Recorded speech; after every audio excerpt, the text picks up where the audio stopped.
சந்திரன் ஏன் 15 நாட்கள் வளர்ந்து 15 நாட்கள் தேய்கிறது தெரியுமா?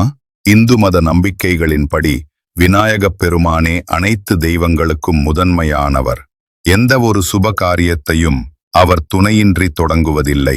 சிவபெருமான் மற்றும் பார்வதியின் மகனான பிள்ளையாருக்கு இனிப்புகள் மீதும் பலவகையான உணவு மீதும் தீராத ஆசை உண்டு. ஒரு சமயம் பக்தர் ஒருவர் அளித்திருந்த பிரம்மாண்டமான இனிப்புப் படையலை பிள்ளையார் நாள் முழுவதும் மிகவும் மகிழ்வுடன் உட்கொண்டார். உண்ட மயக்கத்தால் எஞ்சிய இனிப்புகளை தன் இடுப்பில் கட்டிக்கொண்டு தனது பெரிய வயிறு லேசாகத் தள்ளாட மெதுவாக நடந்து சென்றார். அப்போது எதிர்பாராத விதமாக விநாயகர் நிலை தடுமாறி கீழே விழுந்தார். அவரின் வயிற்றிலிருந்தும் இடுப்பிலிருந்தும் இனிப்புகள் எல்லா திசைகளிலும் சிதறின. இந்த தர்ம சங்கடமான சூழலை அங்கிருந்த சந்திரதேவன் கவனித்தார்.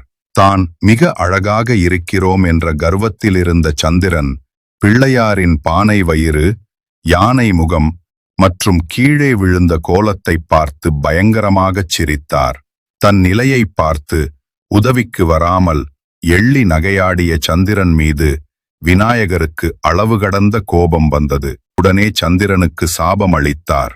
உன் அழகின் கர்வத்தால் சிரித்த நீ இனிமேல் உன் முகத்தை மற்றவர்களுக்கு காட்ட மாட்டாய். வானத்தில் உன் ஒளி மங்கிப் போகும் என்றார். இதனால் சந்திரனின் குளிர்ச்சியான ஒளியானது உடனே மறைந்தது. தன்னை யாரும் பார்க்க முடியவில்லையே என்று சந்திரன் மிகவும் வருந்தினார். தன் தவறை உணர்ந்து பிள்ளையாரின் காலடியில் விழுந்து மன்னிப்பு கேட்டார். மனமிறங்கிய விநாயகர் கொடுத்த சாபத்தை முழுவதுமாக திரும்பப் பெற முடியாது என்றாலும் அதன் கடுமையை குறைத்தார். அதன் பலனாக சந்திரன் கொஞ்சம் கொஞ்சமாக தேய்ந்து மாதம் ஒரு நாள் அமாவாசையன்று முற்றிலும் மறைவார். பின்னர் படிப்படியாக வளர்ந்து முழு ஒளியுடன் பௌர்ணமி அன்று பிரகாசிப்பார். மேலும் தான் கீழே விழுந்த சதுர்த்தி தினத்தன்று உன்னை பார்ப்பவர்களுக்கு சில பிரச்சனைகள் உண்டாகும் என்ற நிபந்தனையுடன் சாபத்தை தளர்த்தினார்.